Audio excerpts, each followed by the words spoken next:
not see that applause coming. Very much appreciate it. I have been in this role for a little over 18 months, and I very regularly reflect on my very first birthday party with Celebrate One. It was at the Columbus Commons, and it was cold and it was hailing, but that's not the reason why I harken back to that day.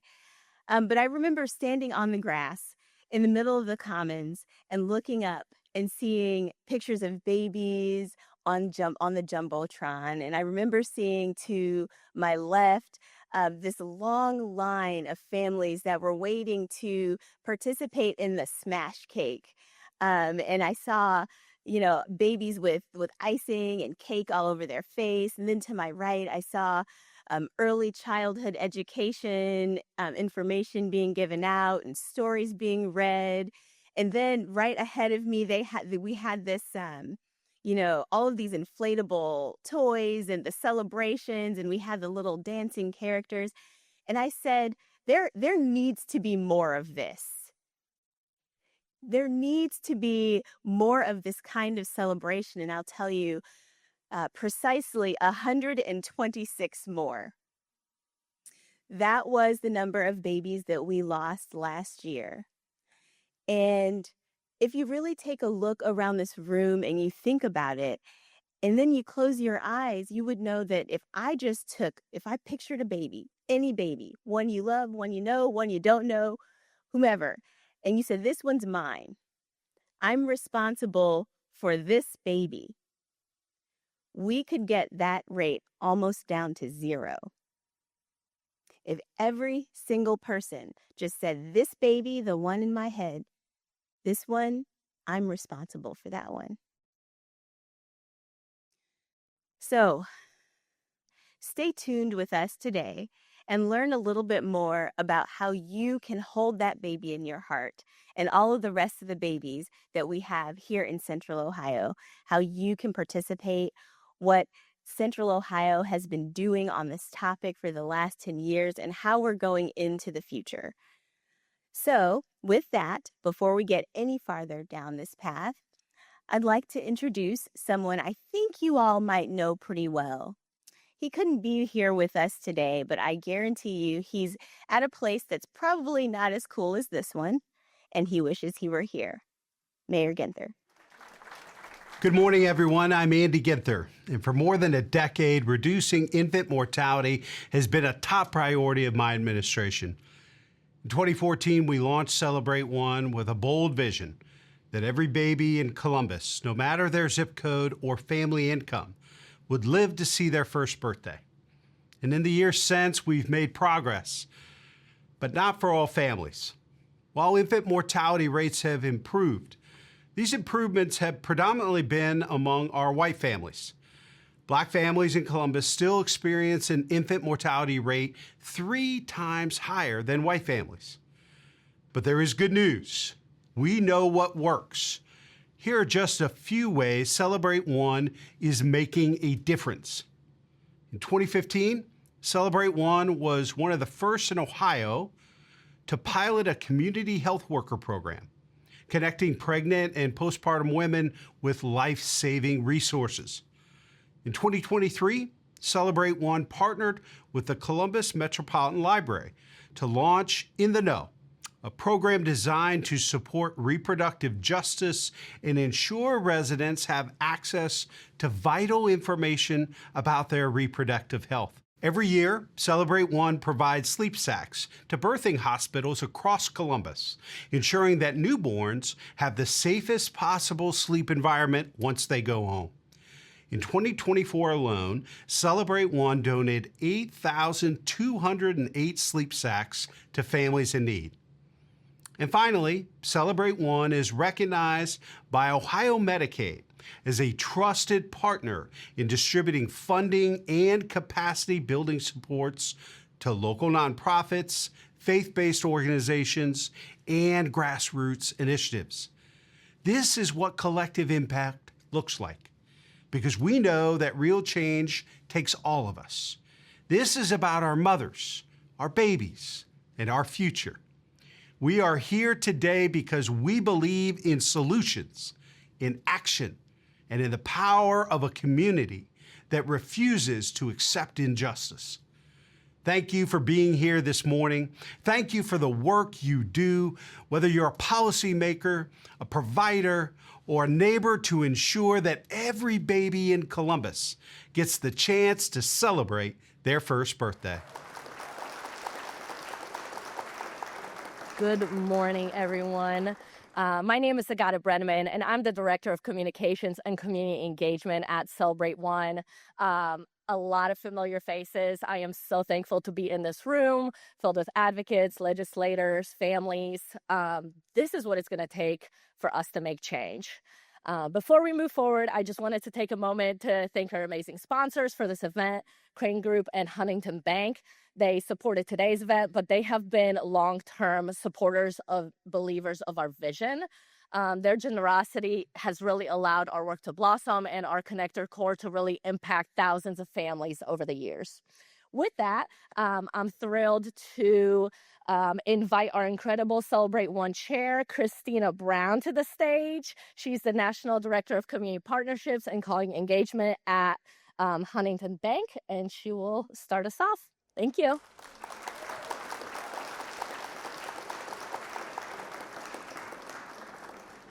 Well, good morning, everyone. It is my pleasure to welcome you here today. Serving as board chair for CelebrateOne is personal for me, not just as a professional, but as a mother of three who has not dealt with many of the things that the families that we're serving and that we're leaning into today have dealt with, and as a community advocate, as a community partnership leader. When we talk about reducing infant mortality, we're not just talking about numbers or statistics. We're talking about families. We're talking about babies who deserve the opportunity to grow up healthy. We're talking about babies that deserve to take their first steps, to say their first words, and build bright futures right here in Columbus. That's why CelebrateOne exists. Our mission is rooted in a simple but powerful truth. Every baby deserves the chance to celebrate their first birthday. But as you'll hear throughout the day, making that a reality doesn't happen in silos. It takes each and every one of us that is in this room and outside of the walls. So today you're going to hear a lot about collective impact, because whether you're a healthcare provider, a policymaker, a neighbor, a parent, or an advocate, each of us have a role to play in Columbus to make sure that we are a city that welcomes every baby to have a chance to have a bright, healthy future, and where every family feels supported in those. So here's the good news. Making a difference is easier than you think. Every small action can create a ripple effect. Whether you're an individual or an organization seeking to help healthy families, you can donate to expand vital programs. You can volunteer at baby showers. You can help support our first birthday parties, support the families that are coming to that. Or you can use your voice to vote and to advocate for policies that ensure every parent and baby has the care that they need. Businesses and organizations can partner with CelebrateOne to fund critical initiatives, expand access to essential resources, and strengthen support for expecting and new parents. Above all, let's build a community of care where individuals, organizations, and neighborhoods come together to support families and give every baby the best start of their life available. And of course, none of this is possible without the generous support of our partners. It is now my pleasure to introduce Julie Fletcher, the Director of Community Impact at Crane Group, whose dedication and commitment have not only made today possible, but continue to make a lasting impact for families across our city. Julie, thank you for your leadership and your commitment to this work. Please join me in welcoming Julie Fletcher.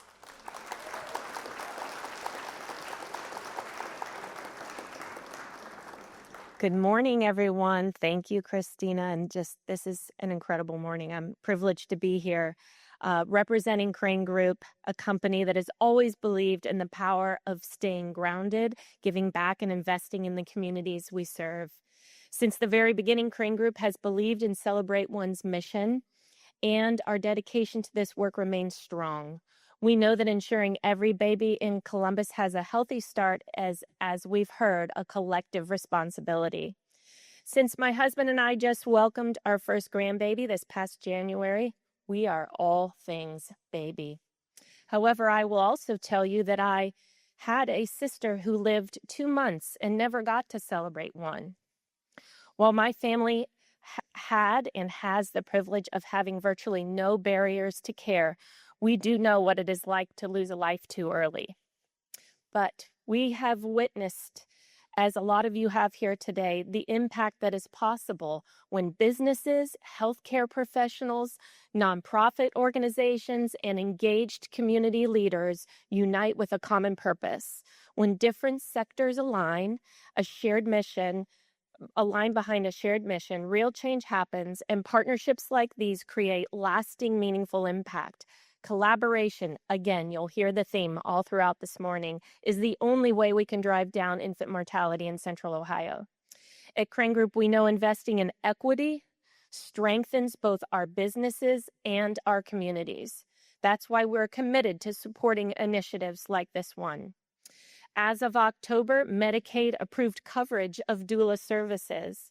We invested as Crane Group in CelebrateOne's birth workforce to help support the Medicaid certification of doulas. Crane Group is a proud sponsor of today's event, as Christina mentioned, but we're even more proud to be this long-term partner in this work.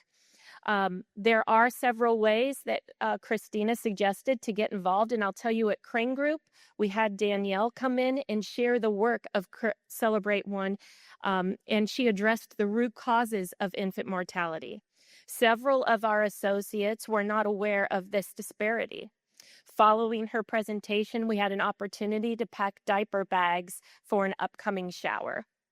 Thank you to CelebrateOne for your leadership and all the partners who are here to stack hands and truly make a difference. We will be able to have every baby not just reach their first birthday, but to celebrate many more to come. Thank you.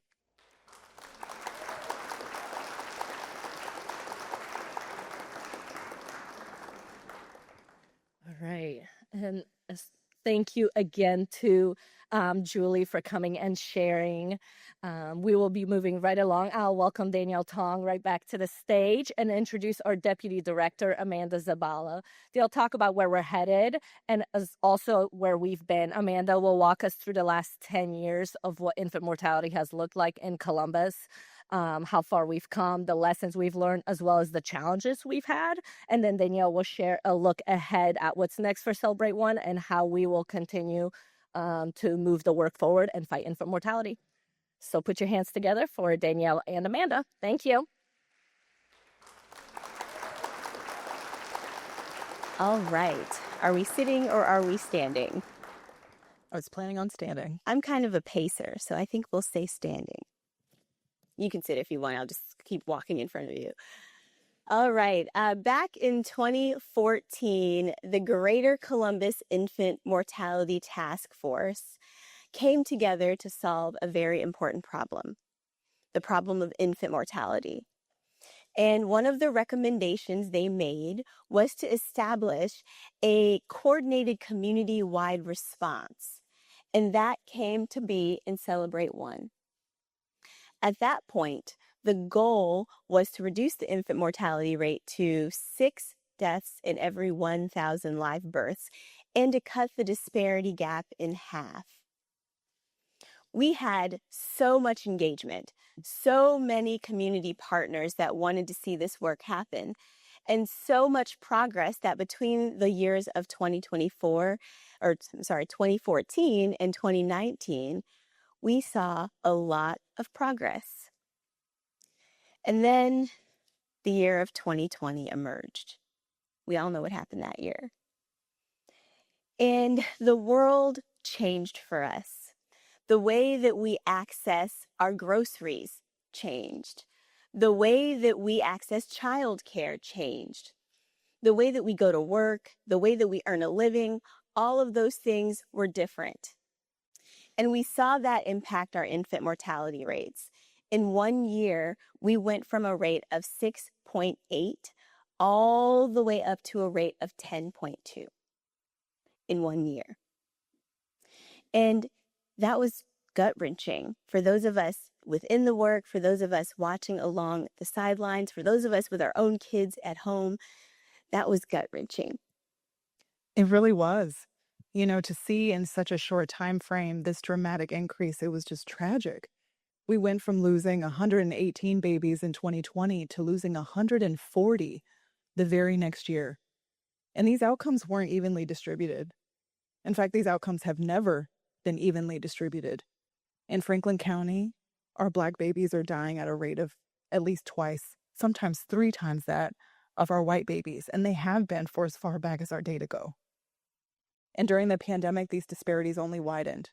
While we saw the overall infant mortality rate increase, the white infant mortality rate went from 4.5 to 4.9, representing a 4% increase, or 9% increase, I'm sorry. But our Black infant mortality rate went up 45%. 45% in 1 year. And we saw this very similar thing in our preterm birth rates as well. Our white preterm birth rate went up about 4%, but our Black preterm birth rate went up 15%. Now, COVID did a lot of things.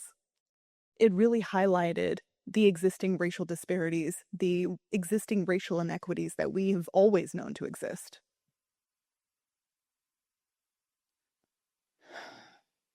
And it's challenging to talk about, right? Like, we went through all of this together, but we did learn a lot, right? We learned that there's differential access to resources. We learned a lot about infection rates and outcomes. We learned about the necessity for targeted resources and services. And at the same time, while we were dealing with this deadly virus, we were also dealing with a second pandemic. We were dealing with the pain and devastation that came about from the public murder of George Floyd. But after this came a racial reckoning. After this, we realized as a society that we had to deal with the consequences of systemic racism.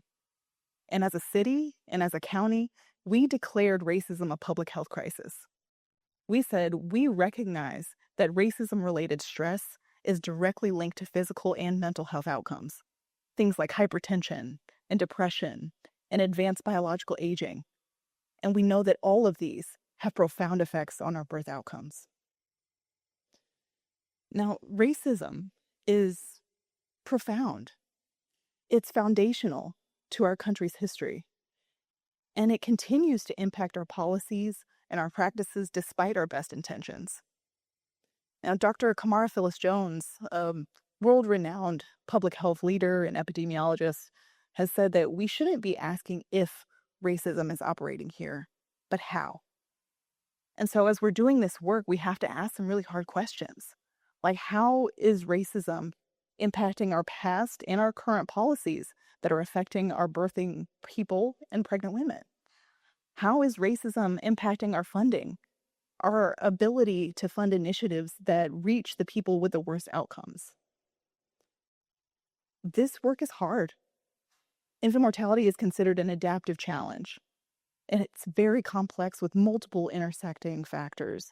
And so we have to be constantly learning. We have to be willing to ask the hard questions, and we have to be willing to get to those hard answers. So in 2021, the community came together to take this lens to look at our CelebrateOne strategic plan. It said a lot of the things that we saw from the 2014 task force, but it also acknowledged that racism was a driver of infant death. That strategic plan highlighted for us that we need to look at better coordinated resources for our families, improve prenatal care access, improve preconception health, and community-informed strategies to prevent sleep-related deaths. Since then, our field has continued to evolve to know that we have to talk about maternal health as well. And in addition to that, maternal mental health. and that it is our responsibility to pursue and root out racism in each of the processes that our babies and our families encounter throughout their life course. Columbus Public Health convenes a committee, a group that takes a look at infant deaths that happen here in Central Ohio. They actually convene multiples of these. And these groups look at cases of infant death, and they actually essentially tell us if our community had done these things better, these babies would have lived. And they tell us a lot of the same things. So now we have a trend. We have our 2014 task force recommendations, we have our strategic plan, and we have our reports from Columbus Public Health that tell us prenatal care, coordination of social determinants of health, preconception health, a community-based response to sleep-related deaths. And they tell us that there is a disparity.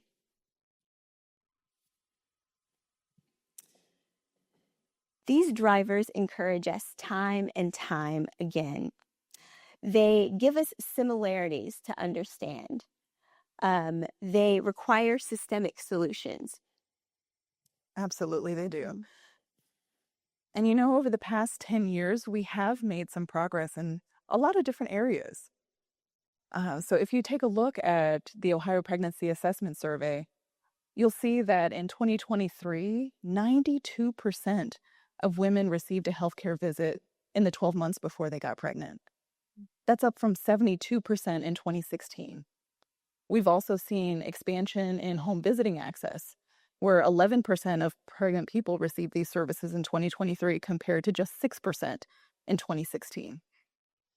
Also, if we look at our vital stats data, we see that 72% of women receive first trimester prenatal care compared to 67% in 2014. We've also seen significant drops in smoking during pregnancy, where just under 4% of people are smoking during pregnancy in 2023 compared to 12% a decade ago. We're also seeing drops in teen births. Right now, we're at, I think, just a little over 3% of births go to this population compared to 6% back in 2014. And these wins are definitely worth celebrating.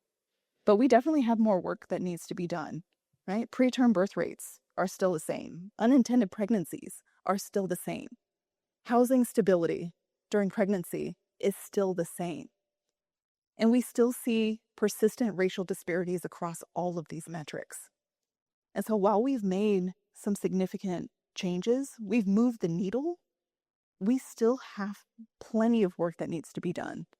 And these drivers of infant mortality, they do remain, but so too does our commitment to addressing them. And so if there's nothing else you take from this, there's one thing I want you to hear, is that these problems require systemic solutions.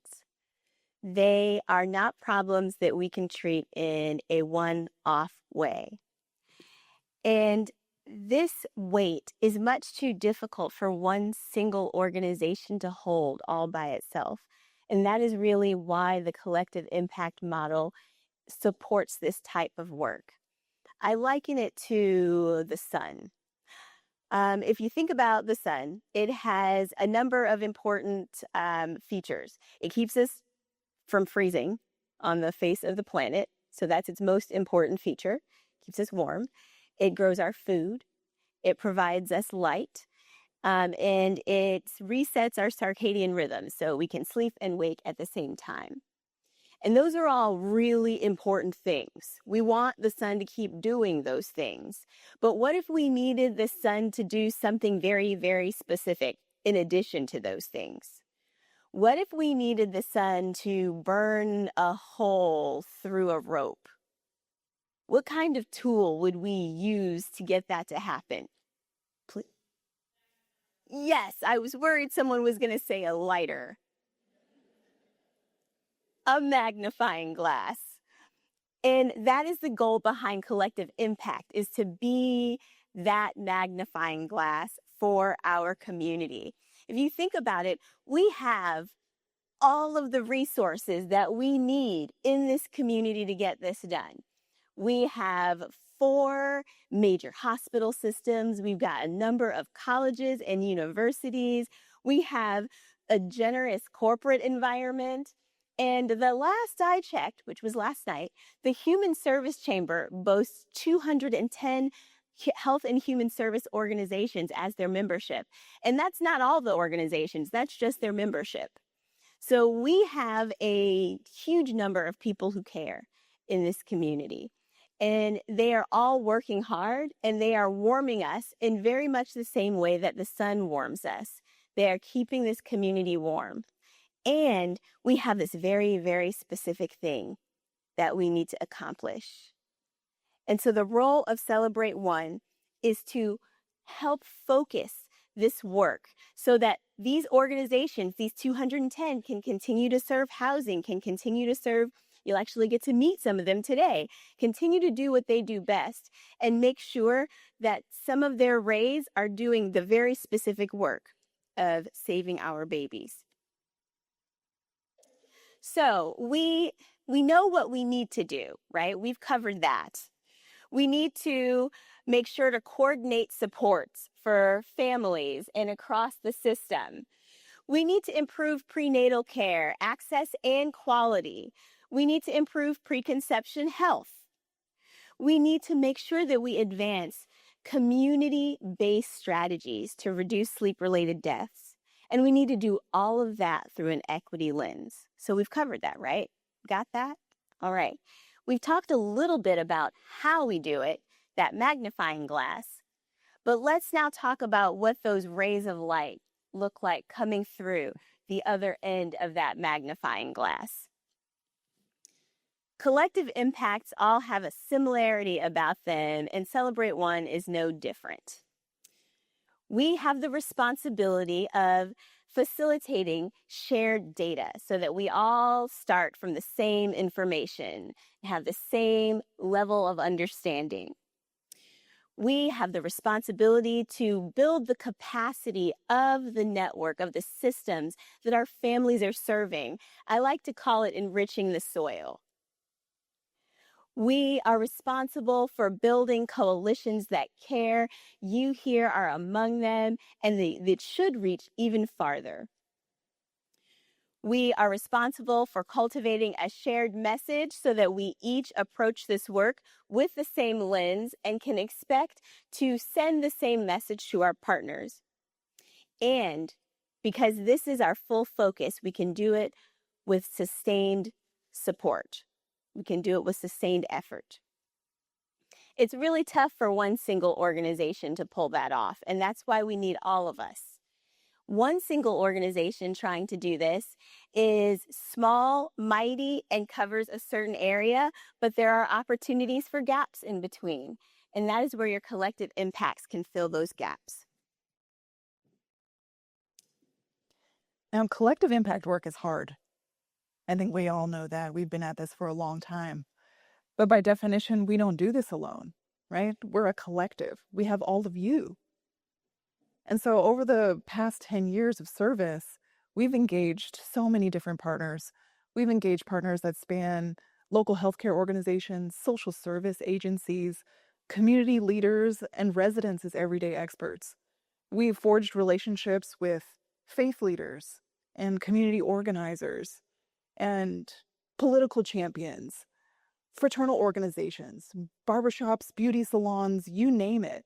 We've engaged lots of different entities in this space, not just to raise awareness, but so all of you can help us dismantle these systems.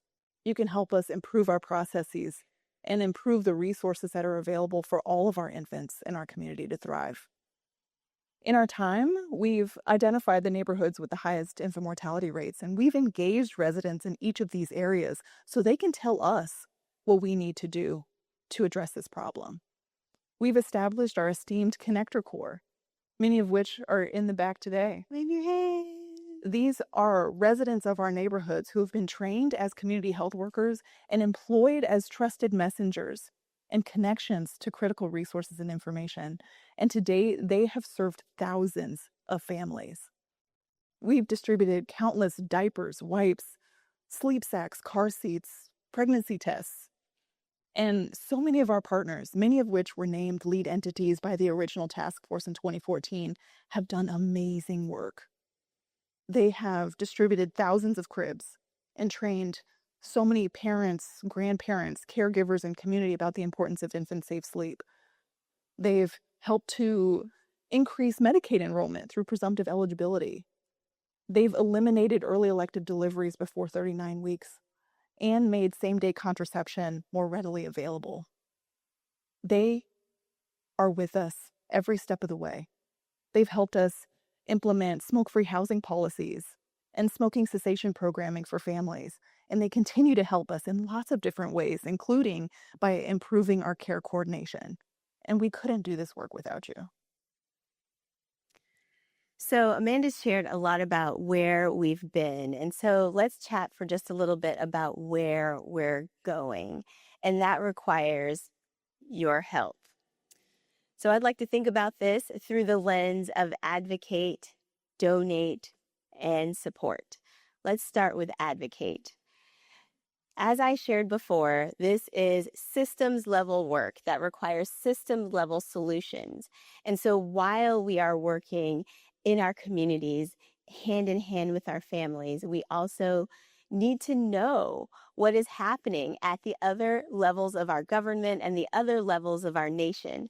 And we need to be using our voices collectively. At this point, Amanda and I are well known around here. People see us coming. When we come to the State House, they're like, oh, those are the baby people. Okay, we need new faces at the State House. And so using your advocacy around legislation, around policy, big P policy, but also those that pertain to what's happening in your organization. What does parental leave look like in your organization? And ways to make things better for families in your circle of influence. If you want to learn more about that work, stay tuned with us. We have a policy conference coming up in July that can help prime the pump for you on what engagement looks like in an advocacy space. The second way that you can be involved is to donate your time, talent, and treasure to the myriad organizations in this city that are working on behalf of infants. You're going to hear about some incredible ones just here in a few minutes, making a plug for you there, but there are tremendous. We cover them often on our social media, but there are many places that you can find these organizations. And finally, through the lens of support. It can be very isolating to be a pregnant person or a young parent. And you don't want the people in your circle to feel that isolation. So what does it look like to make sure that the people around you are okay and to make sure that the soil around them is enriched with what they need? That's what support looks like for individual families. Make sure that you know the signs of perinatal depression and anxiety yourself, and you can identify them in someone else. Make sure that you know what safe sleep environments look like. Make sure that you provide the support someone needs so that they can get a nap. That's very important. And that is what support looks like for families. So I am delighted now to introduce the next folks that I was just talking about. We have a panel of thank you very much, three amazing organizations that can help you understand a bit more about their influence on our progress over the last 10 years, where they are planning to head into the future, and how they can guide us in using our voices. I am thrilled to introduce Jessica Roach from Restoring Our Own Through Transformation.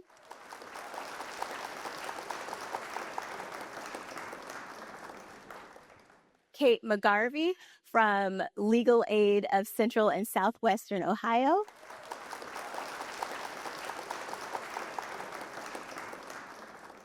And Dominique Johnson from Groundwork, Ohio. These are very formal, like we're just sitting very squarely. I was hoping for more of a converse. I'm going to turn my chair like this so I can see you. Perfect.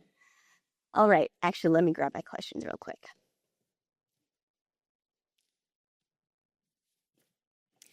So first, I want to say thank you for agreeing to participate in this panel. That's never easy, making time for other organizations when you have your own work going on, but I'm grateful for it.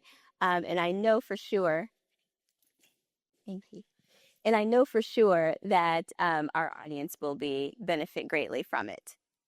So before we jump into the meat and potatoes, actually this is the meat and potatoes, because telling us who you are, how you got here, telling us about your organization and what this work means to you will set the stage for the rest of our panel today. Dominique, do you want to start?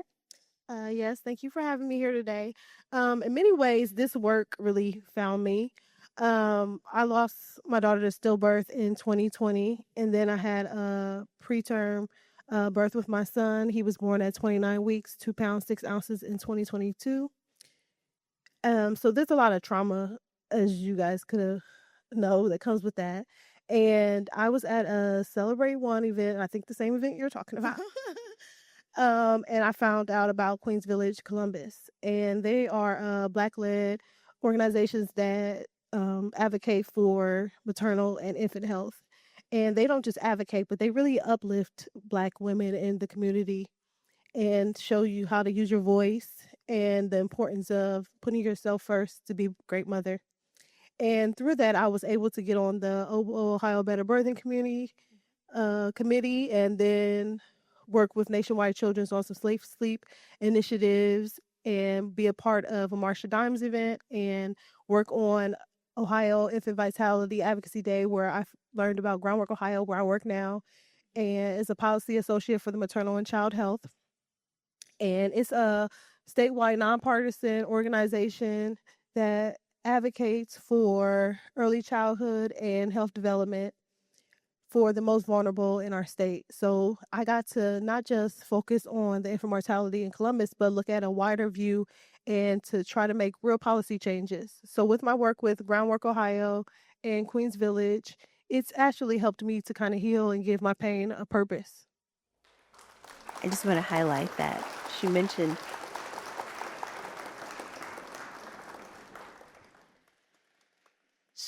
that her gateway was the first birthday party, and it just sucked her in, and you just kept going and going and going. And now we get to work with you every day, all day. Yeah, it's a real circle. Yes, it is. It's full circle moment. It is.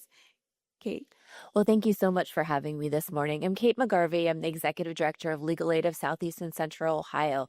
We are a nonprofit law firm that provides legal representation to low-income families, individuals, and children. And so we, for a number of years, have had medical legal partnerships with CelebrateOne, with OBO, and with Nationwide Children's Hospital. And what those do is really allow us to connect with pregnant women, with babies, and address the health-harming legal needs that they might have. And so those are the most common issues we see fall in sort of three areas.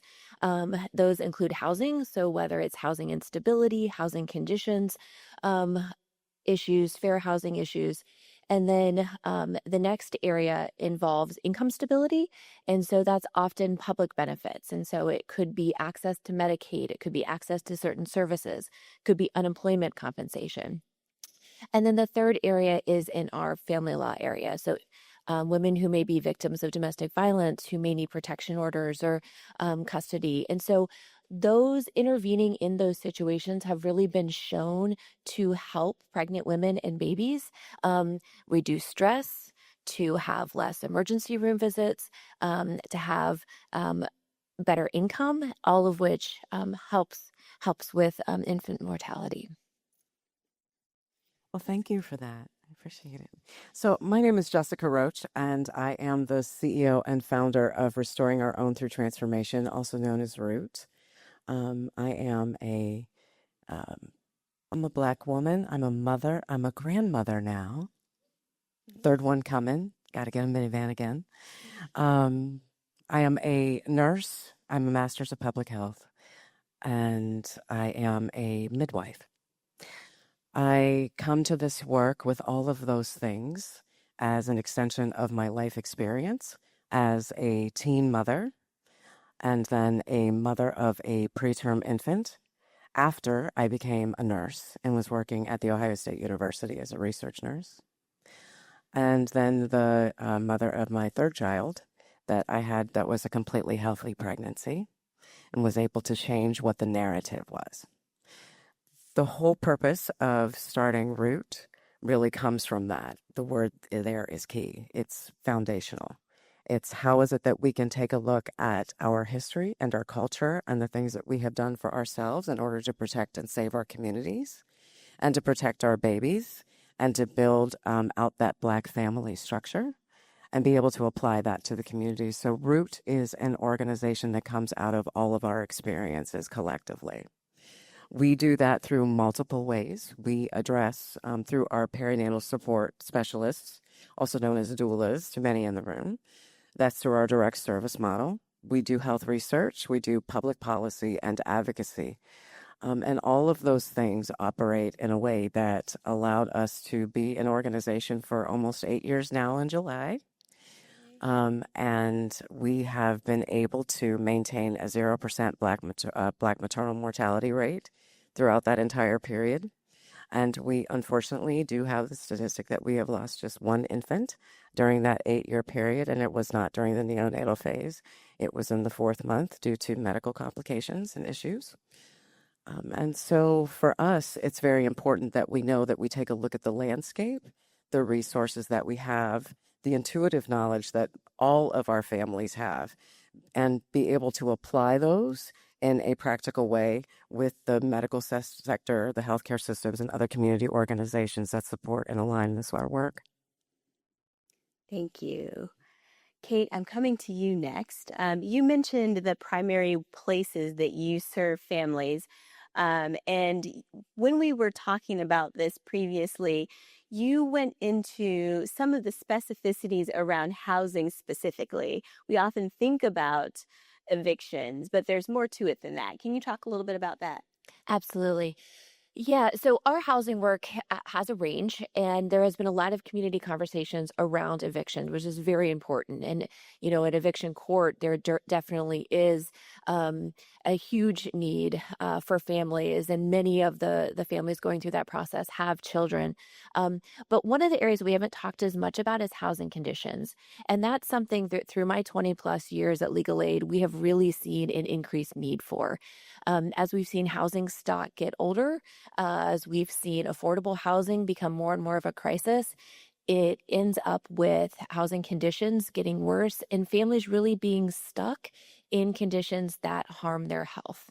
And so we see a lot of cases for families with pregnant women or with children where the housing conditions are really unsafe and that those housing conditions have health harming effects.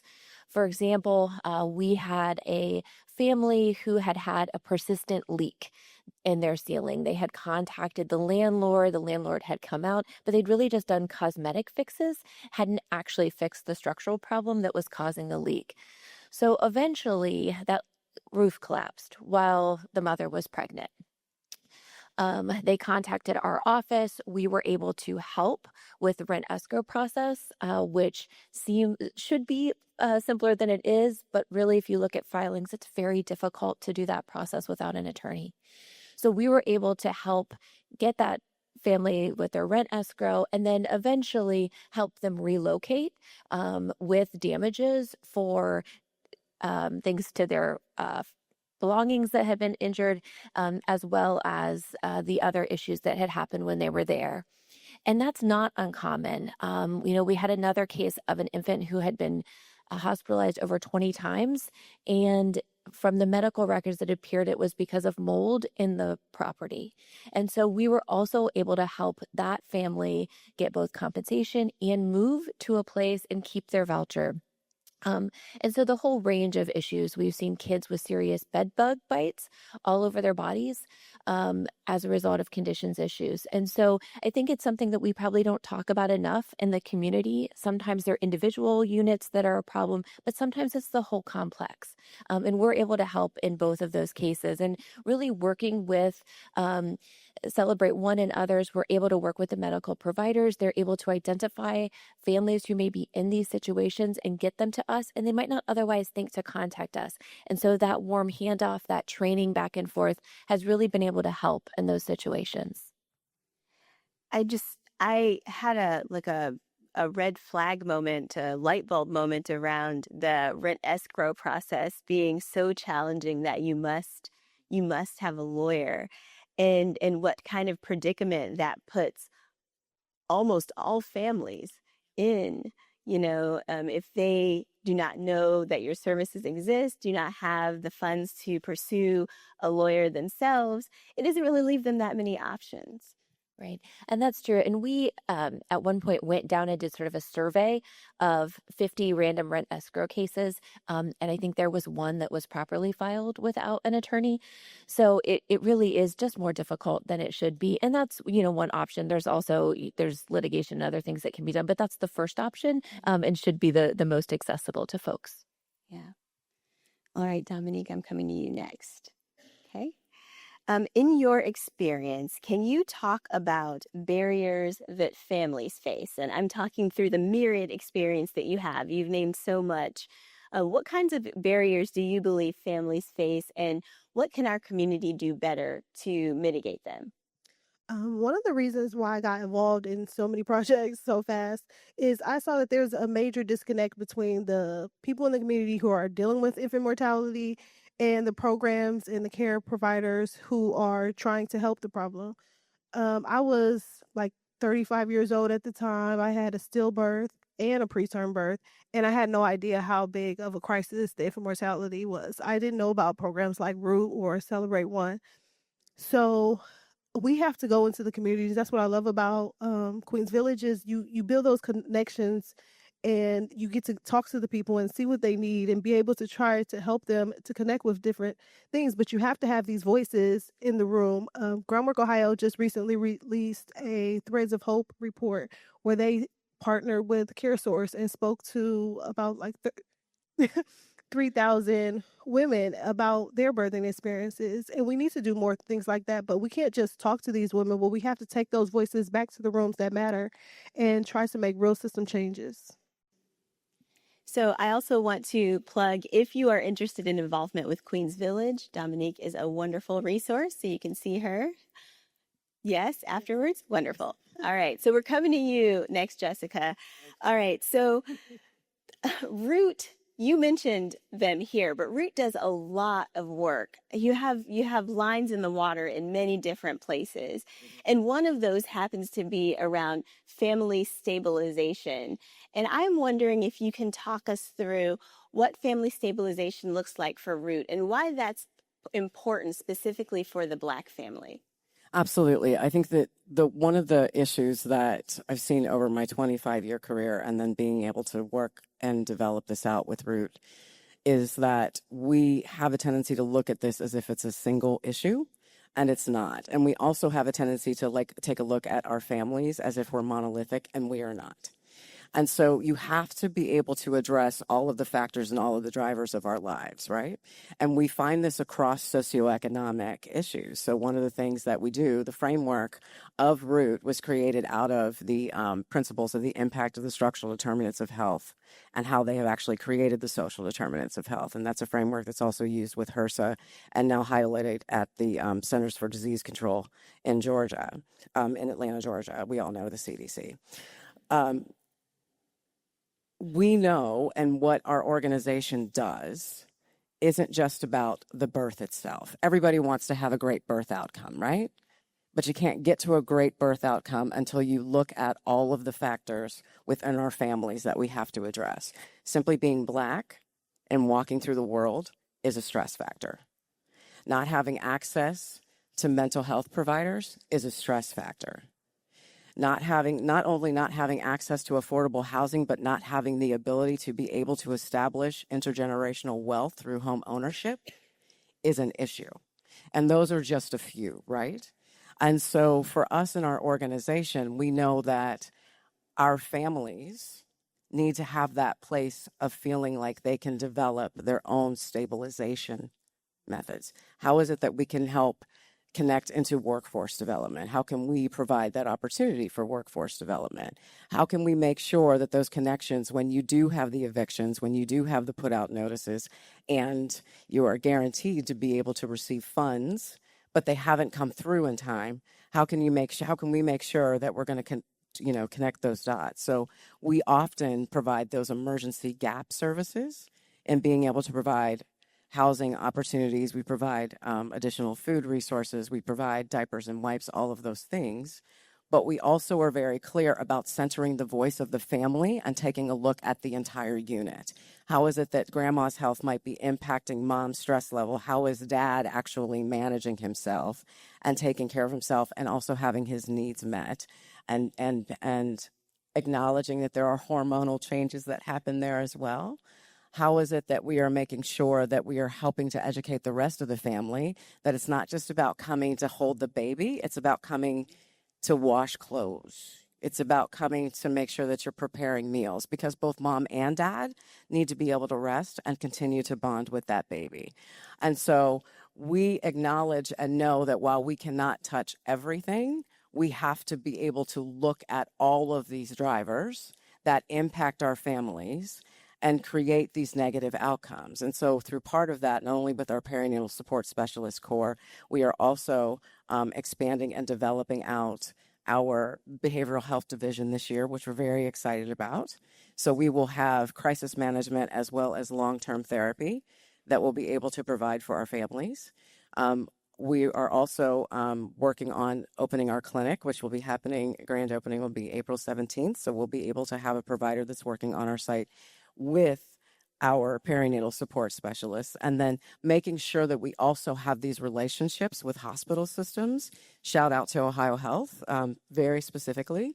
Ohio Health Systems has been deeply engaged with our organization, and we have found that we have been able to meet and mitigate some of these issues and concerns that impact us, that lead to these negative outcomes. But instead of treating them as if it is a disease process, understanding that there are preventions that can be done ahead of time so that we don't have to talk about how it is that we're doing emergency management for a postpartum hemorrhage, because our postpartum hemorrhage rate is actually at 3%, which is considered statistically insignificant, because we're doing the work ahead of time to address all of these factors and understand that it's not just about being pregnant.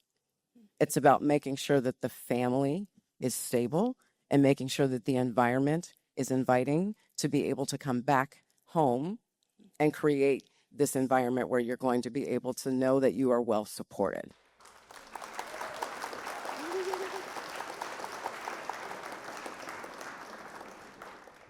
I did not give you a lot of time to answer that very in-depth question. It was done expertly. You can send a brief. Yes, that was amazing. So I have one more question for the three of you. The question is around a call to action for the folks in our audience today. What is it that you want them to take home with them today? What are the actions you would like them to take with them, or something you would like for them to know? Dominique, would you like to start? Yes, I want for us to stop sitting back and letting things just happen to us. A lot of times we say we're going to vote every 4 years for president, but what about the policies that affect us every day here in Ohio? Right now, it's budget season, and they're making decisions for 2026 and 2027, whether these policies will affect whether this infant mortality rate continue to see improvements or drastically get worse. So I challenge everyone in here to go and find out who your legislators are, both in the Senate and in the House, and email them, call them, set up meetings, and talk to them about the policies that affect you and your family. If you guys need help, Groundwork Ohio has a lot of good information on their website. We have a family action network that helps parents and families learn how to advocate for themselves. We have a maternal and child health advocacy board where we partner with people that are working in the field, and we tell them the policies and they tell us what's going on, and we connect with them in that way. Also, come and listen to one of these committee hearings, or actually come and speak at one of these committee hearings and talk to these legislators and let them know about the policies that affect you. A lot of legislators that I talk to always say that they can't be the expert in everything, but you guys are the expert in your life, and there is no greater voice than somebody who has lived that experience. That's why I got into this work, and I really challenge you guys to just not just sit back and don't just vote, but actually make these people do what they say they're going to do.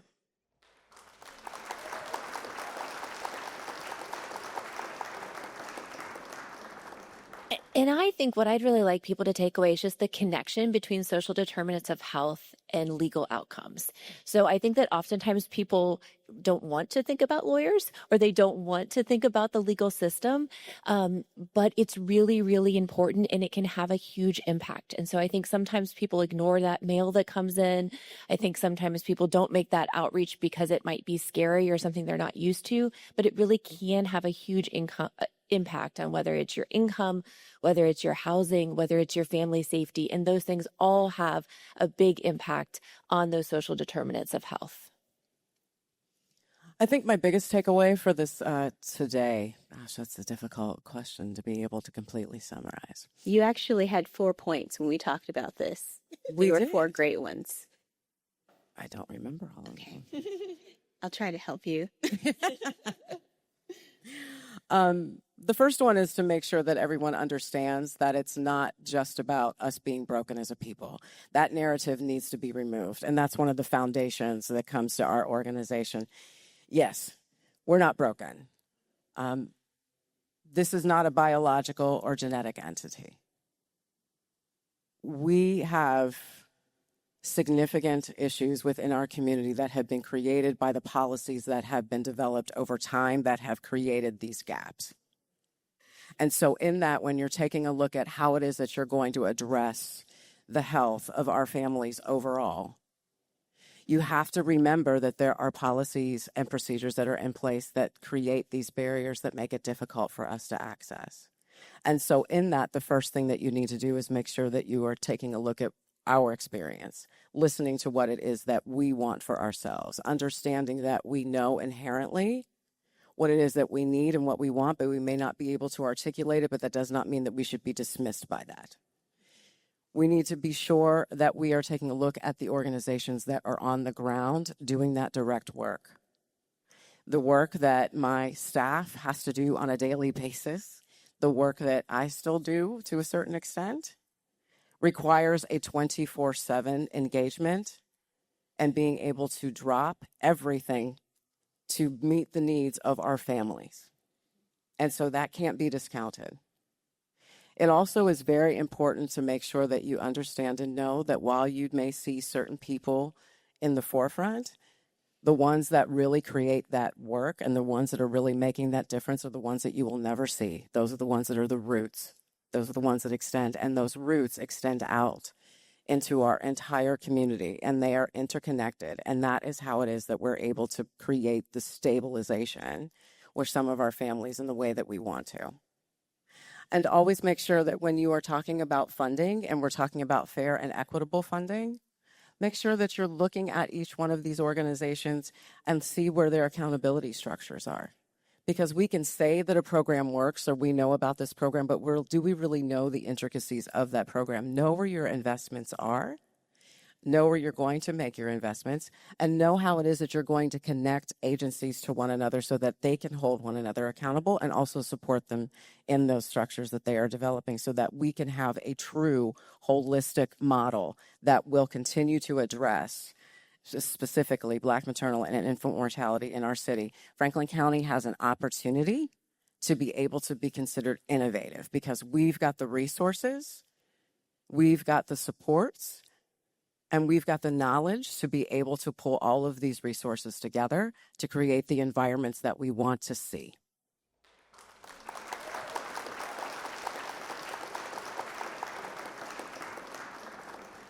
You said one more. Can I share the one that you said? And okay, there was one more that I think was spectacular. It was about being able to identify whatever your points of privilege are and then figuring out how you deploy those against this. So, whatever it is, it could be that you have, like both shoes on at the same time. Whatever your privilege is, use it on behalf of women, on behalf of babies, on behalf of families, and on behalf of Black families. Absolutely. Absolutely. We all have points of privilege in this room. If we didn't, we wouldn't be sitting in this room. And make sure that you identify those because it's not about comparing them to who others points of privilege are. It's about what your point of privilege may be, what your source of power is, what your connectivity is, what it is that you have to offer. Utilize those things, leverage those things, make sure that you are putting that message forward so that you can bring those to the table that really need to hear what it is that's happening, what's working, and what will continue to work into the future. I am so excited about this panel. Thank you so much for sharing all of your knowledge with us and your contributions to this, to Central Ohio, and activating us in the directions that we need to go after we leave this room. With that, I'm going to ask Agata to come back up and get us ready for our next segment. And if I will, yes. It is my pleasure to introduce our second panel, a group of dynamic leaders driving change for families and children across Ohio. So first, I'll introduce our own Danielle Tong. I know lots of you have heard her bio, but I wanted to make sure that she is equally represented. So Danielle Tong was appointed as Executive Director of CelebrateOne in July of 2023 by Mayor Ginther. She leads the organization's 5-year strategic plan, which focuses on elevating evidence-based practices, addressing racism and bias in our birthing outcomes, and building a strong coalition of families and partners to champion this work. Prior to this role, Danielle served as Director of Capacity Building and Community Knowledge at the Columbus Foundation. She is a Lean Six Sigma Black Belt, a licensed social worker, and holds both a Master of Public Health and a Bachelor of Social Work from Wright State University. Please put your hands together for Danielle. Okay. Next, we're honored to welcome Director Kara Wente of the Ohio Department of Children and Youth. Director Wente has spent her career advocating for children. In August 2023, she was nominated by Governor Mike DeWine to lead the Ohio Department of Children and Youth. She previously served as director of the Governor's Children Initiative, and before that, the COO of Future Ready Columbus. Director Wente brings a deep expertise in using data for accountability, driving policy change, and leading systems that serves Ohio's most vulnerable children and families. She holds a master's in education and allied professions from the University of Dayton and a Bachelor of Arts in psychology from the Ohio State University. Please put your hands together for Director Wente. And finally, we're thrilled to be joined by Angela Newman-White, Executive Director of First Year Cleveland. Angela brings nearly 20 years of public health experience with a deep passion for aligning community needs with policy and systems change to create thriving environments. Her background in community engagement, strategic planning, collective impact, and quality improvement has fueled impactful programs in the Cleveland area. Since 2022, she's led First Year Cleveland, where she's helped move the needle on safe deliveries and healthy first years for moms and babies. She holds a BA in sociology from Bowling Green State University and an MA in sociology from Cleveland State University. Please join me again in welcoming all of our panelists to the stage.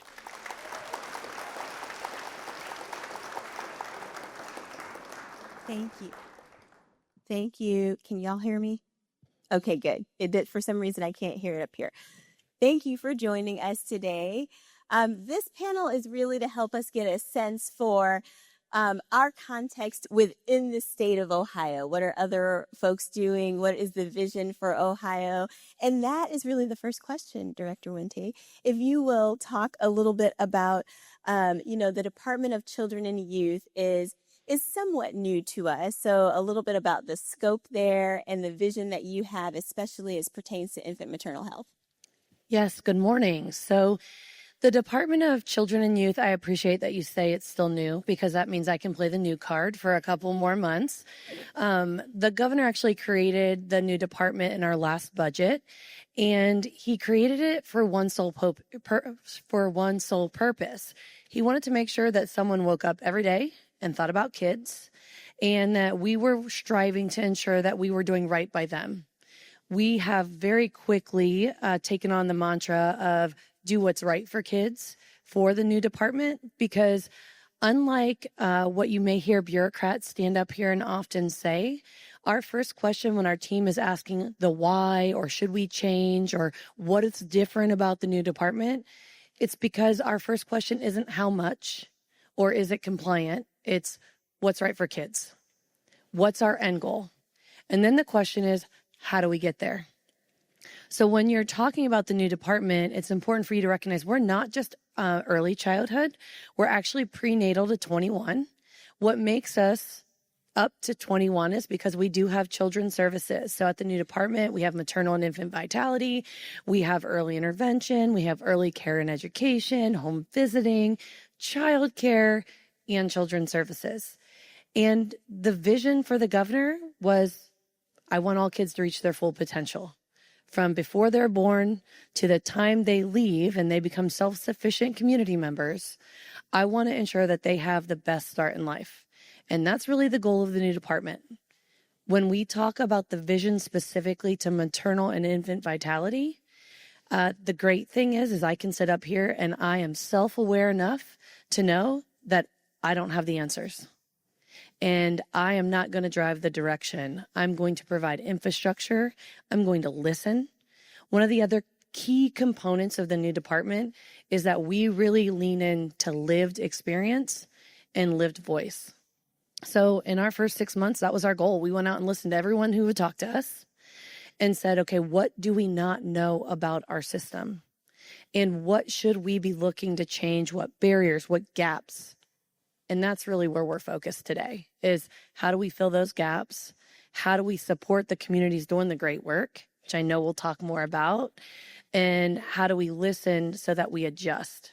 So that's really kind of how we got started and where our vision has started from the framework. Well, I can say that regarding newness, I am counting you as new so that I can continue to count myself as new. I'm counting myself in months. I'm at 20 months right now for the next 10 years. So get used to that. All right, Angela, coming to you next. So you are actually a little bit new in your tenure with First Year Cleveland. And I am wondering if you can tell us a little bit about your leadership, your tenure there, and what First Year Cleveland's priorities have been. Well, thanks, Danielle. Oh, this is loud. Thanks, Danielle.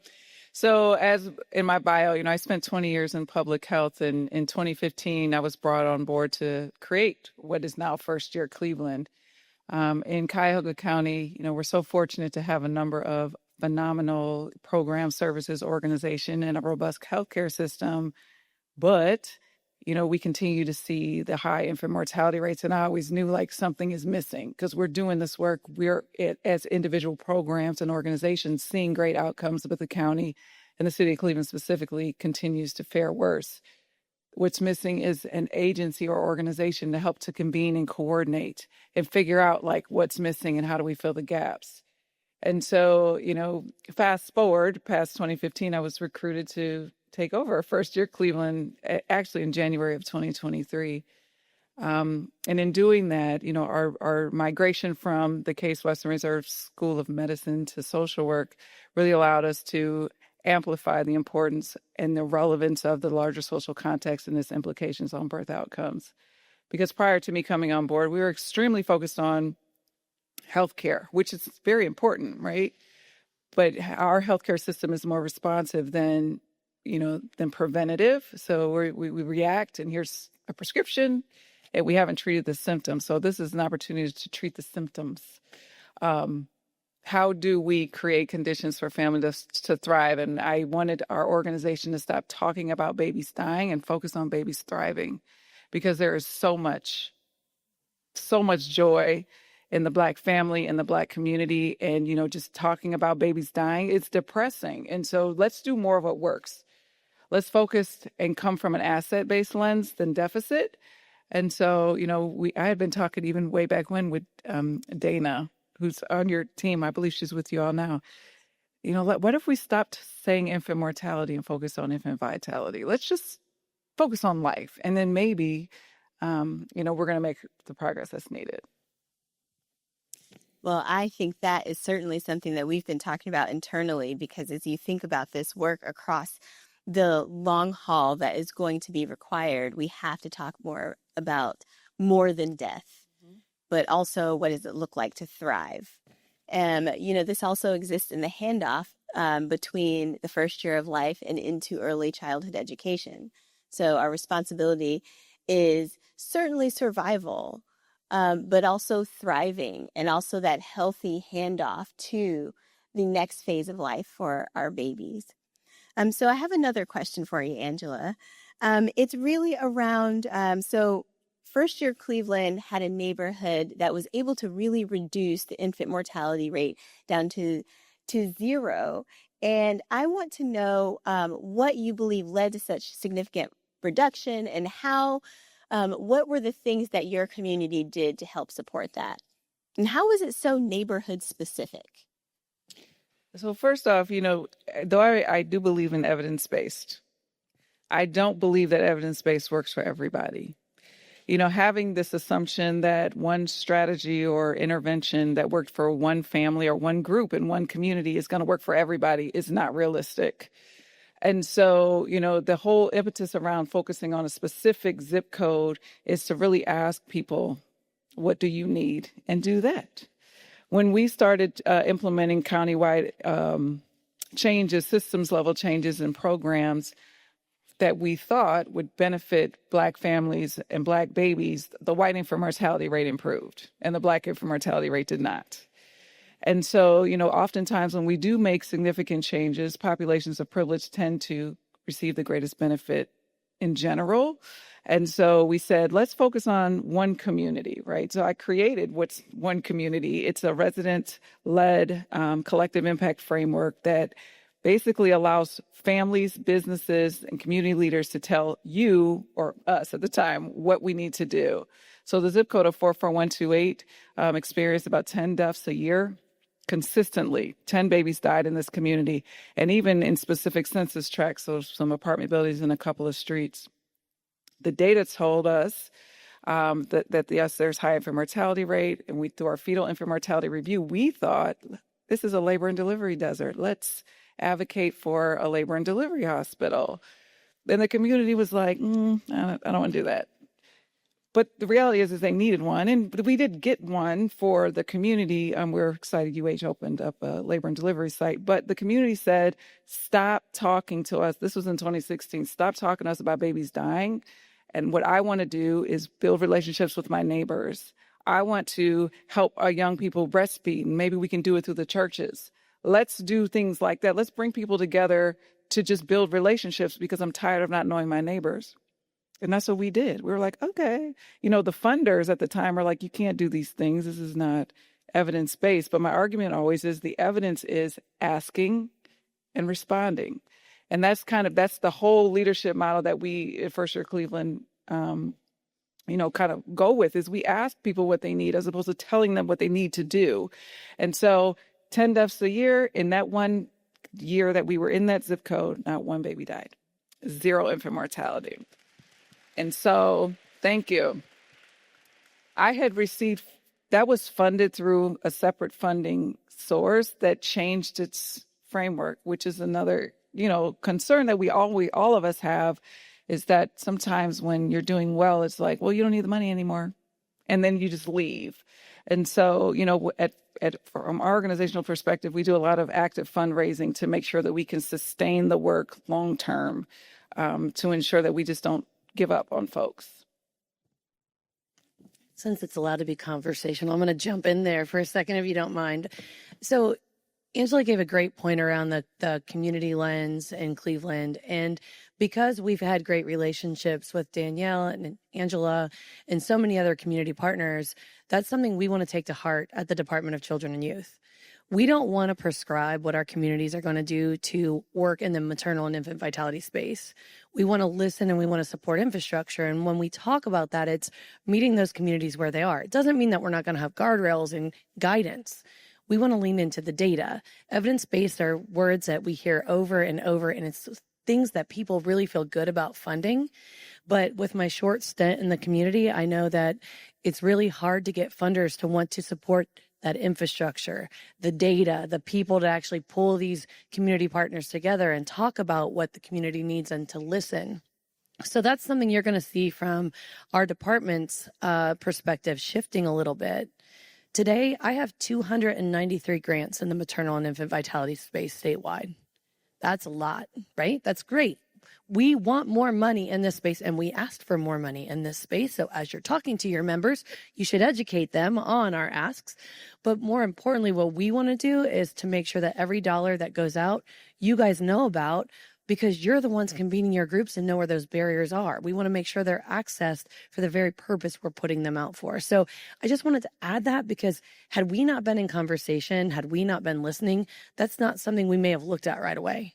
And it's a change that we're already starting to shift this year through our Partner for Change grant, but also you're going to see that even more in the 26-27 budget.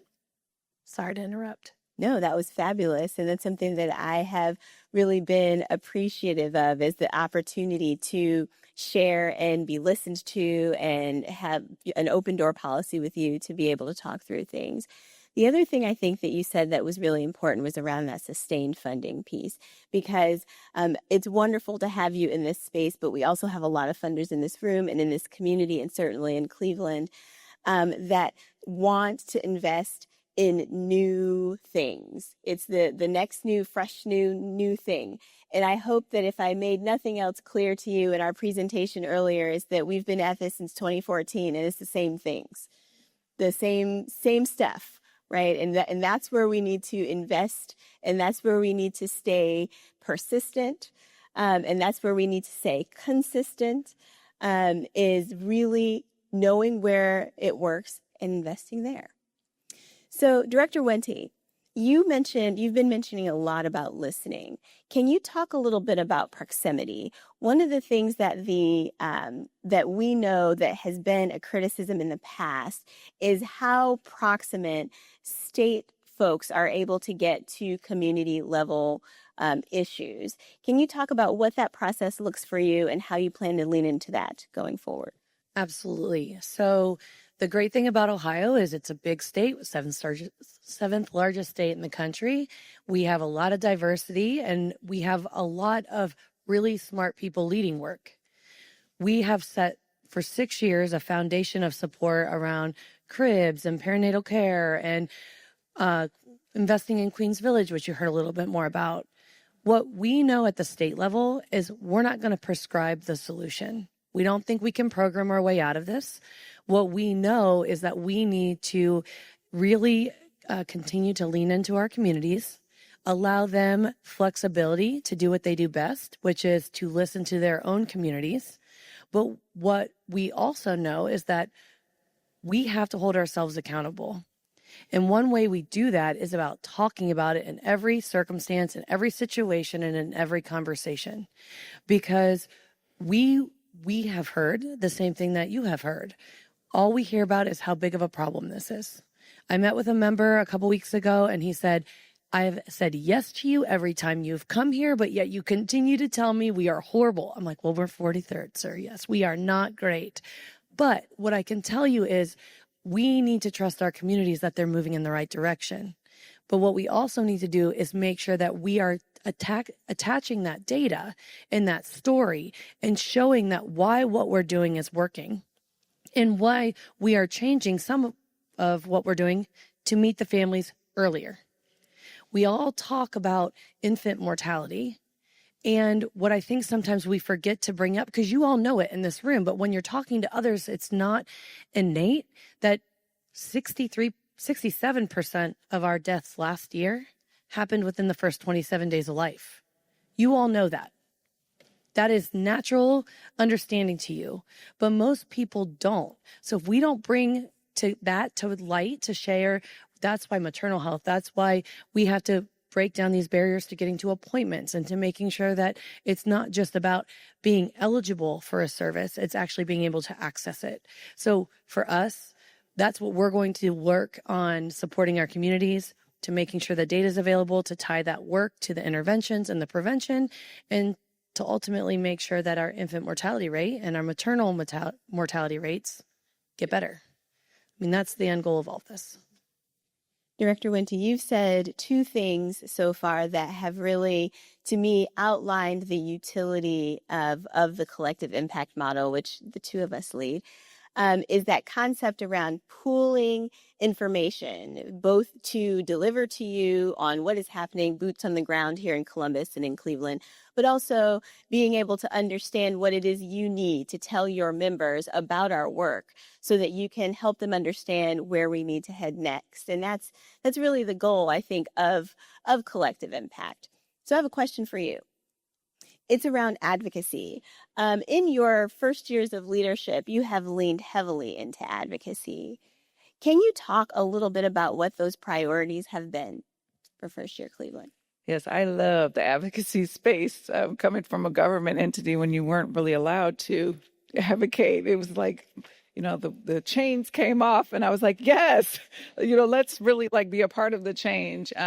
So First Year Cleveland is proud to lead some really strong policy work, not only on the local level, but also working with our partners across the state, CelebrateOne, Cradle Cincinnati, and Groundwork of Ohio, with our Infant Vitality Advocacy Day that we host in September. On the local level, we look at we have three priorities that we're focused on, one of which is paid leave, and we work closely with Collaborate Cleveland, who's doing a lot of statewide advocacy around the paid leave, how important it is.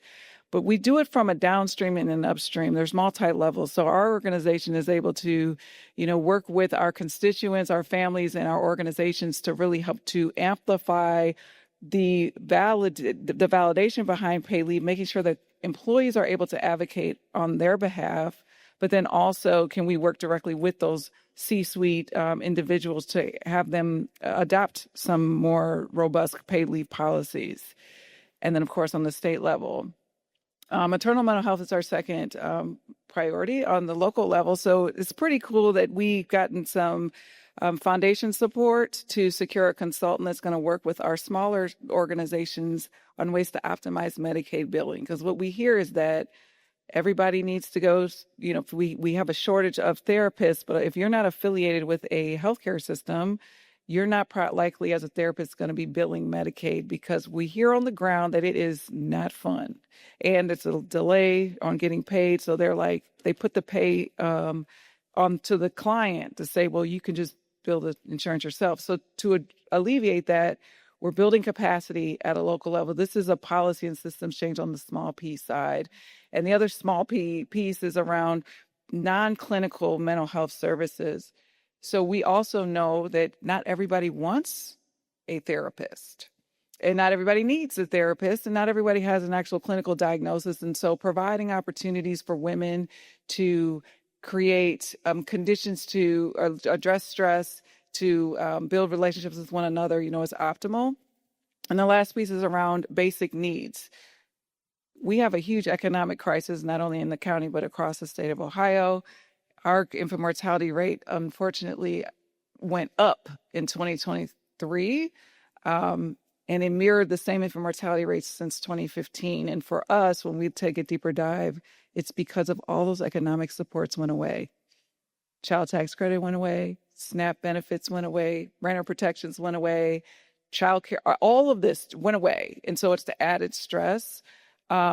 So we're looking at ways to address basic needs for families. At a state level, we're focused on mental health, housing, which is a huge priority. And then also, how do we support the expansion of the doula support? Because in Cleveland, we don't experience the same concerns that other folks do across the state. Birthing Beautiful Communities has been around for 10 years. And so they're in a much better position to access the Medicaid billing structure. And we want to make sure that all doulas across the state of Ohio have the same level of access. So we're doing that, talking to legislators.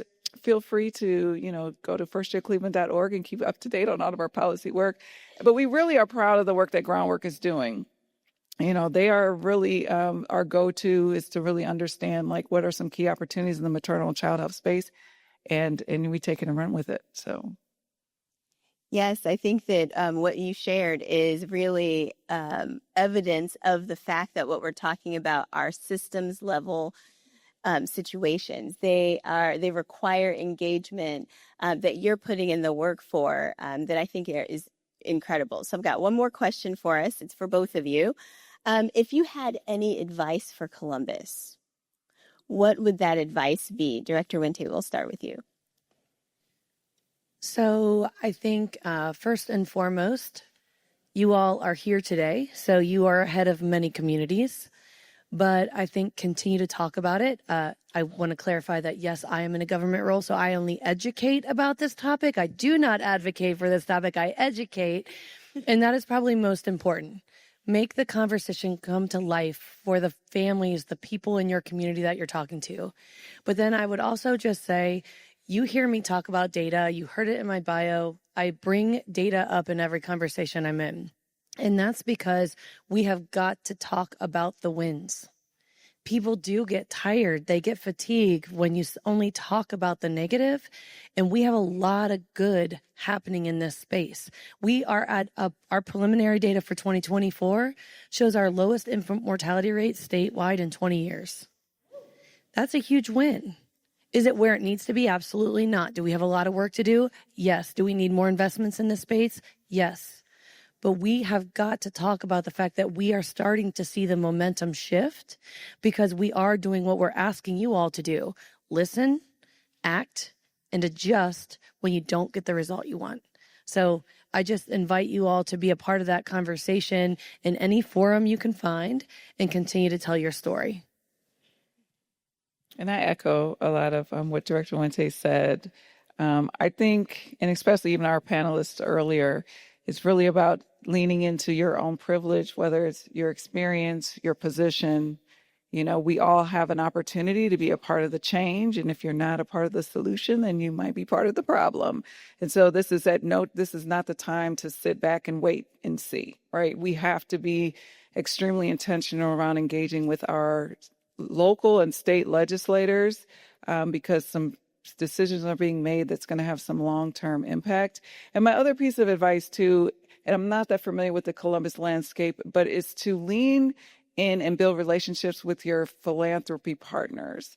You know, there's a lot of opportunity and flexibility there that maybe these aren't long-term solutions, but there could be ways to, when we are listening to the community and we may not be eligible for certain funding, that's when philanthropy can really step in and give you the opportunity to do something different and to be innovative in this space. So I would definitely lean into that if you're able.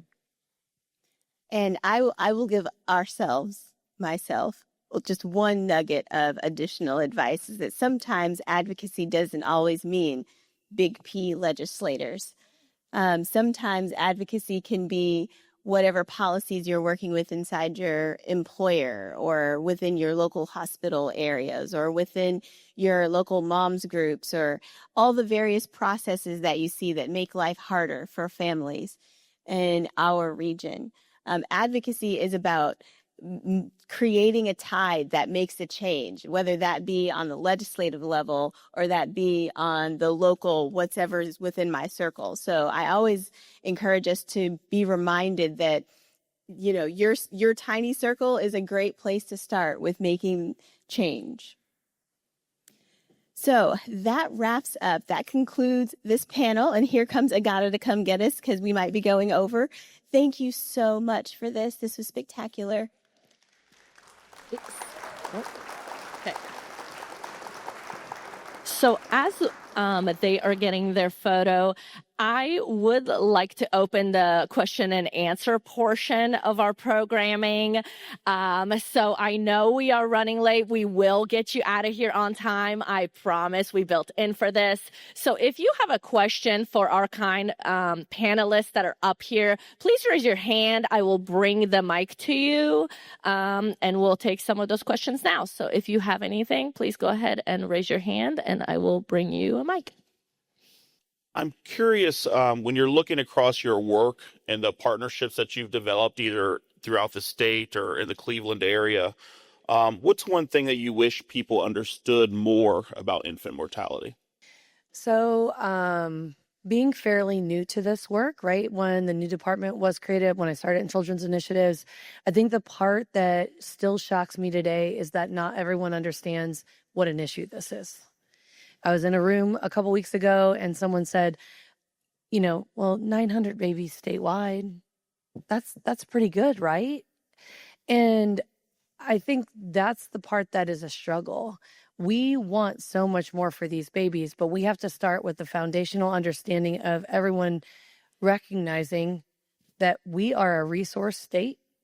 We are a state that needs to build better villages to make sure that we're supporting our communities, and we need to recognize the problem.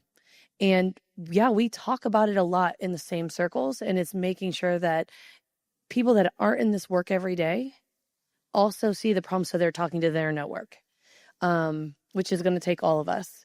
And then I continue to think that we need to spread and scale what we know is working. So when you start to see momentum and you start to think things shift, oftentimes what we do as government, I'll speak for me, is we say, great, as Angela said, we're done. And we never take the next step to actually bring it to full fruition. And that's something we need to do different. And that's what we're committed to doing at the new department as well. And I would add that it's important to understand that infant mortality is not something that one mother did or did not do. We have this position, right? I always call it, I want to do like a perspective transformation from individual responsibility to systems accountability. Because it's so easy to say, well, if she would have just went to the doctor, or if she would have just did this, or she would have just did that.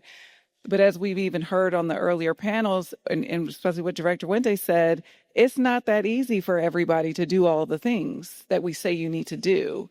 And so I think that folks need to understand that it's an access piece, it's a quality piece. And I honestly, in talking about, it's rooted in discrimination and structural racism. I mean, that's really the issue here. And so when we talk about infant mortality and racial disparities, just make sure that people know it is not mom's fault. It is our fault as a society. That was great. So I think that I'll say that in entering this field, I have noticed that there is a frenetic energy around this, a franticness, which makes a lot of sense because we are desperate to see these rates go down. But sometimes that frenetic energy causes us to look at surface level, Band-Aids, as opposed to taking the time, taking the deep breath, slowing ourselves down, and really investing time in getting to know the solutions that the people who are experiencing the problems have for us. That type of attention, I have noticed in this space that the attention span for that kind of time, it takes time to listen, is just not there. And so I would encourage all of us to want it bad, just like we all do right now, want it so bad, but not so bad that it makes us just turn all the knobs at once, and just do one little, okay, we've done this thing, we've flipped this switch, and that should solve the problem, right? These are deeply complex issues, and they require us to, they took years to make. I mean, they took decades to build this problem. And to get to the deepest layer of its solution will take at least a few years to understand it. So I think what I would love for us to do is to really lean into the fact that this work requires us to go slow to go fast. Thank you so much. And we have a question right here in the front. Thank you all for being here. My name is Erica. I am a doula with the wonderful CelebrateOne, one of the first cohorts. And I have a question for all of you in general. Do you all foresee, because I know things that are coming down from the hill are very frantic and just like, what are you doing? So with that, do you have any opportunities or foresee any opportunities for small businesses to participate in a lot of these initiatives instead of it just being nonprofit organizations, but more like grassroots, just smaller businesses? Thank you.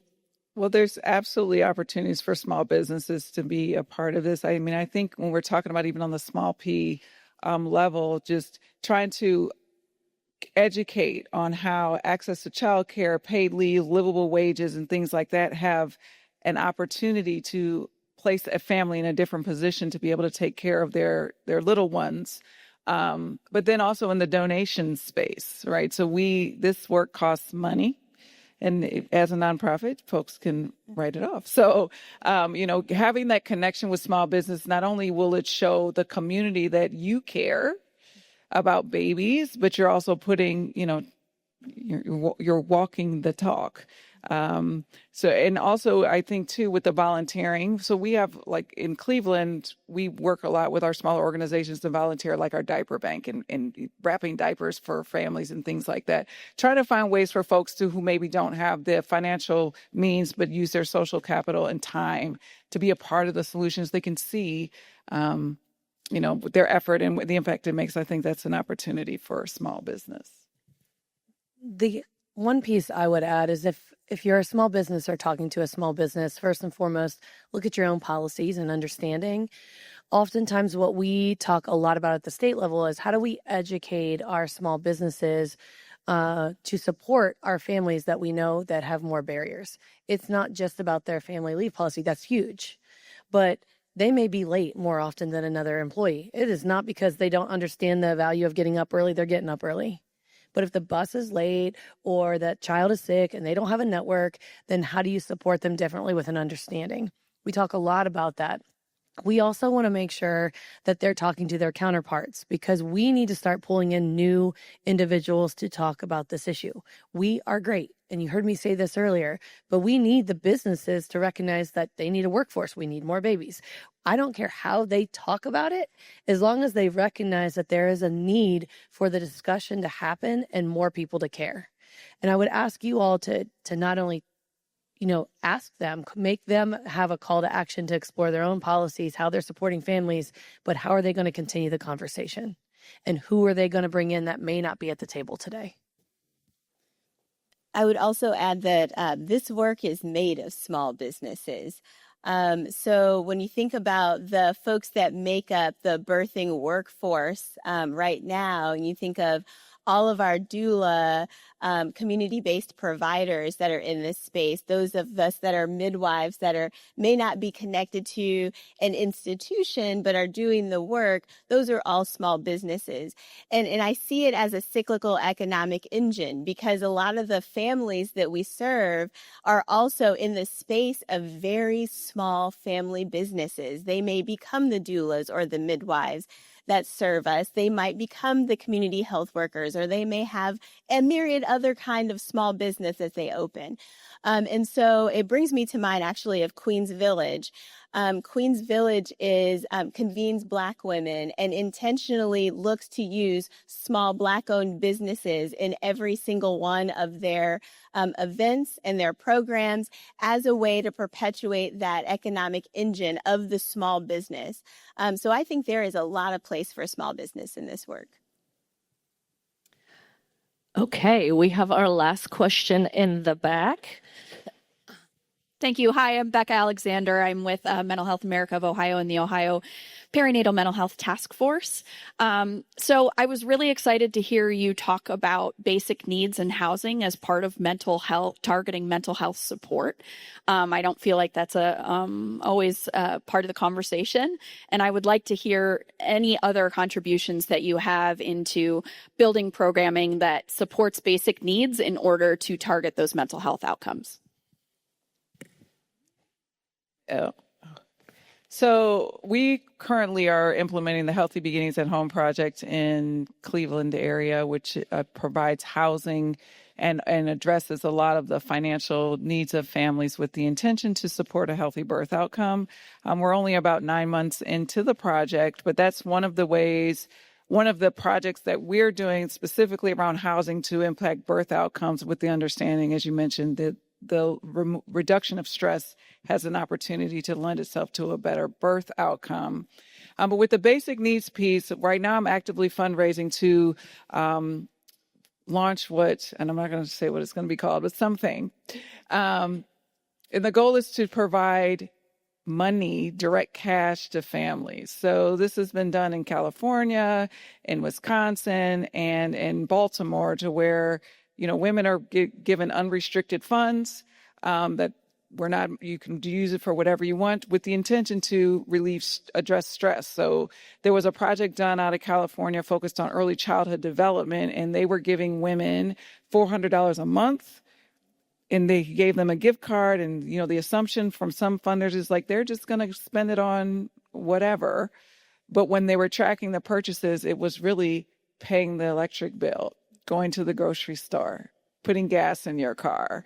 And what that project showed is that there was an actual improvement on the child development by the time child was 3. And so using that similar model around infant mortality, that has also shown some outcome. And so, we're hoping to raise a minimum of $100,000 to enroll, about 50 women because we're at CASE, we can do research to prove this is applied research. We only do applied research. I want a direct benefit to inform policy change, to give women money directly. And so just thinking about these innovative ways, and I'm excited, especially with the governor's, with the budget, including the potential for the child tax credit, right? That extra $1,000 is going to be huge for people that have kids under the age of 6. And so, just thinking about those basic needs, the diaper bank from Cleveland, there's 10 across the state of Ohio. Knowing that women have to choose between buying diapers and buying food is insane. It's insane. And so, we are on a local level raising money for our diaper bank, but at a state level pursuing an ODM waiver to where, if you're eligible for Medicaid, they should be paying for $100 worth of diapers for you. And so just thinking about, how do we make sure that the basic needs of families are met so we don't have to stress about the small stuff, even though it's big stuff. Just to add quickly, I know we're close to time. I appreciate the plug for the child tax credit and making sure everyone in the room is aware that the governor proposed that child tax credit for children up to age and through age 6 could be $1,000 for those families, working families. I also just wanted to mention another partner we haven't talked a lot about is our managed care plans. You talked a lot you mentioned the Department of Medicaid. We are in a lot of conversation right now with our managed care plans where there's actually home navigation included in those value-added benefits. So if you're not familiar with that, there is a link. We will happily get it over to Danielle, but sometimes there are resources that are untapped. There are not enough. I'm not trying to say that there is enough, but we want to make sure that we're leveraging every lever we have as well, and know that they're doing some of those direct service supports. They're doing some of the diapers and food. And I just make sure if you're working with families that you're checking what's available in your area as well. I just want to add that the program that you mentioned around direct benefit to families, we have actually something similar here in the city of Columbus, but it is not specifically for birthing parents. And I don't want to misspeak, county folks, I believe that there's also a corollary within the county. And so I'm hoping you will share with me the details of how this works for you with families so that we can see how that we can implement that locally.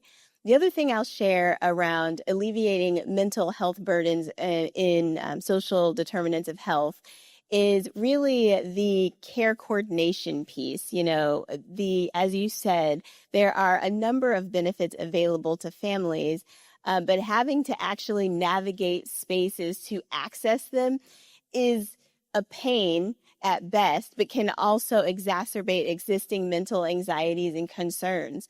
And so the caring partners in our lives, whether they be our doulas or our community health workers or our midwives, are there to alleviate concerns like this and help us navigate the perinatal world around families. The stress is going to be what it is until we make it not there, right? So part of our job is to coordinate and to advocate. All right. So I know we have hit time. Thank you so much. Everyone is hanging on. Please put your hands together for our fantastic panelists. Thank you so much. And so thank you for being here. And Danielle will close us out. Yes, so I won't keep you much longer because you have been incredibly patient with us through this morning. But if there isn't anything else that I said, I don't want anybody leaving here saying that I left there and I have no idea what to do now. I don't know how to be involved. And so I want to reiterate, first off, our panels have been incredible about giving us options for being involved, and they really all do boil down to advocacy, advocate, donate, and support, right? How do we advocate on behalf of families? Well, I am looking at this room and it seems like we're on the right track, because if you're here, that means that you're already paying attention. Continue that attention and be aware throughout the rest of this year of activities that are happening at the State House. CelebrateOne really wants to help you with that. And so please feel free to join our newsletter. Please feel free to join all of our social media and join us for our policy conference in July. So stay tuned for that. The donate piece you've heard a ton about. So we had 3 organizations here who just sprinkled you with beautiful fundable projects that were their organizations are doing. Those are ones you can keep an eye on. There are myriad throughout our community that you can keep an eye on. We often talk a lot about those organizations on our social media. So if you're just at a loss, somebody's having a birthday in your family and you said they have enough stuff, they don't need more stuff, make a donation to one of the many organizations in this sector doing this work. And the third one is about support. And that really does touch on your mental health question that you asked earlier. The village of pregnancy and young parenting is real.